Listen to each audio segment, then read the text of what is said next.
conceitual, que eu gosto bastante de trabalhar com isso, e eu sugiro que vocês também possam estar utilizando isso a favor de vocês.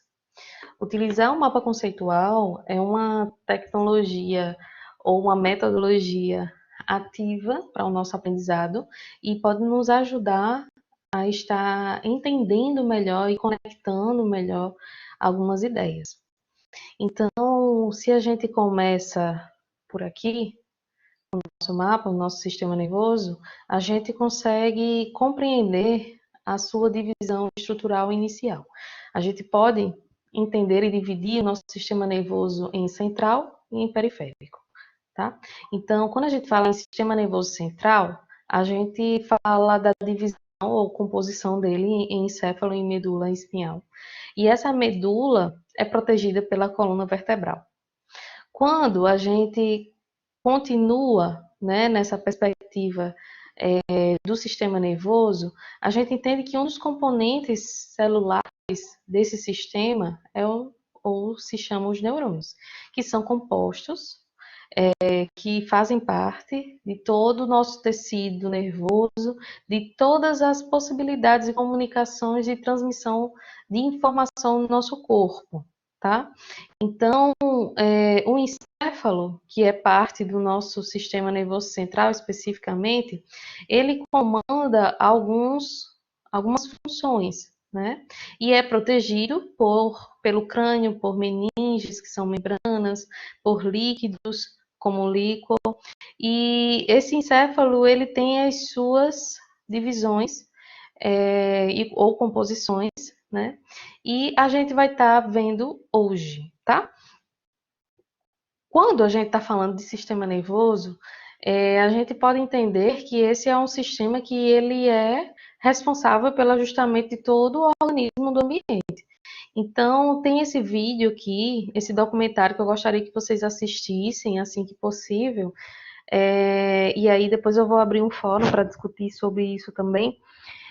Em relação ao sistema nervoso de maneira geral, é um documentário da Discovery Channel, é um pouquinho antigo, mas para mim ele é extremamente didático, assim, faz com que a gente consiga ter uma visão mais dinâmica e compreender de uma forma mais gostosa, né, esse conteúdo, não somente no cunho mais teórico, mas como é que a gente pode compreender ou entender a importância desse sistema para a nossa vida, tá? Então, quando a gente está falando na perspectiva de funções, a função do sistema nervoso, de maneira geral, ele tem como função, né, primordial a manutenção da vida. E aqui eu dividi em três principais pontos: sensitiva, integradora e motora. Então, quando a gente está falando na função sensitiva, a gente está se referindo aos órgãos dos sentidos mesmo, tanto a recepção, a captação, a sensação dos estímulos que estão presentes no meio, tanto interno quanto externo. Quando a gente está falando da função integradora, a gente está se referindo a partir do recebimento dessas informações sensitivas ao armazenamento de uma parte destas para a tomada de decisão acerca daquela informação que a gente acabou de receber.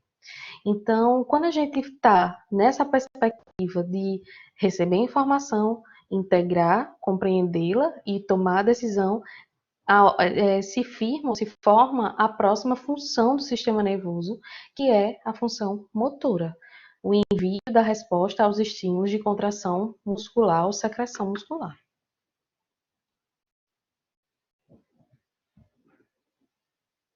Quando a gente está falando em relação à organização do sistema nervoso, a gente pode estar estudando ou trabalhando dentre várias perspectivas, como subdivisões anatômicas, funcionais, o próprio tecido nervoso de neurônios, células da glia, os sinais neurais que a gente pode estar compreendendo como é que os nossos pensamentos, por exemplo, eles vão se tornar ou ter esse efeito final de pensamento.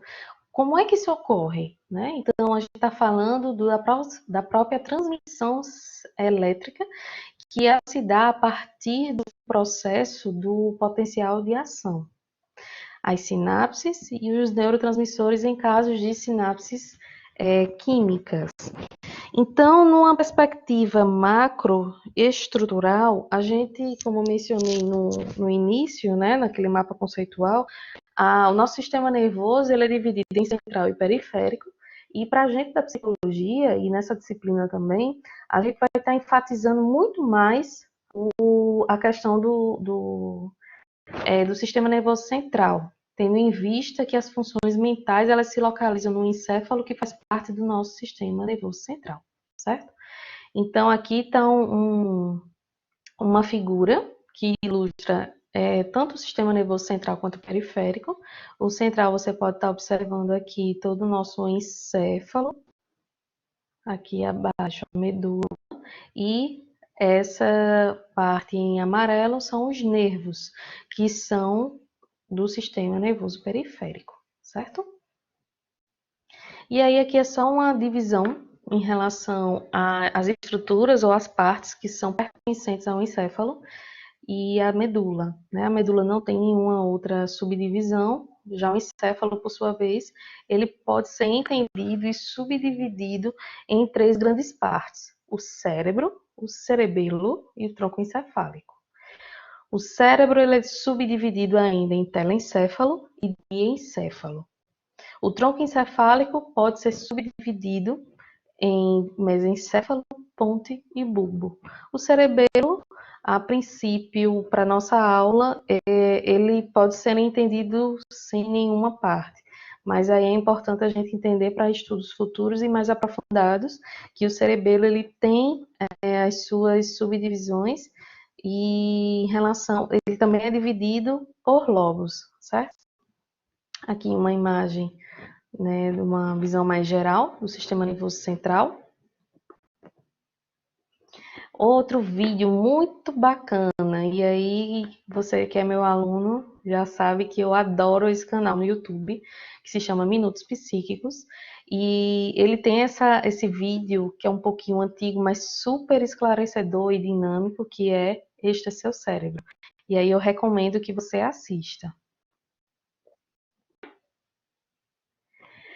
Aqui nesse slide 12, a gente pode ver uma perspectiva mais geral, né, em relação ao encéfalo da gente, que quando a gente está em condições normais, ou seja, o indivíduo está vivo, o nosso encéfalo, ele tem como peso 50 gramas, e isso se dá em virtude do líquido em que ele é mergulhado, inclusive esse líquido cefalorraquidiano, né, aí na imagem tem um nome, pode ser entendido como sinônimo, cefalorraquídeo, e ele fica mergulhado, né, nesse líquido e por isso que ele tem esse peso diminuído quando a gente compara com o encéfalo humano que acabou de ser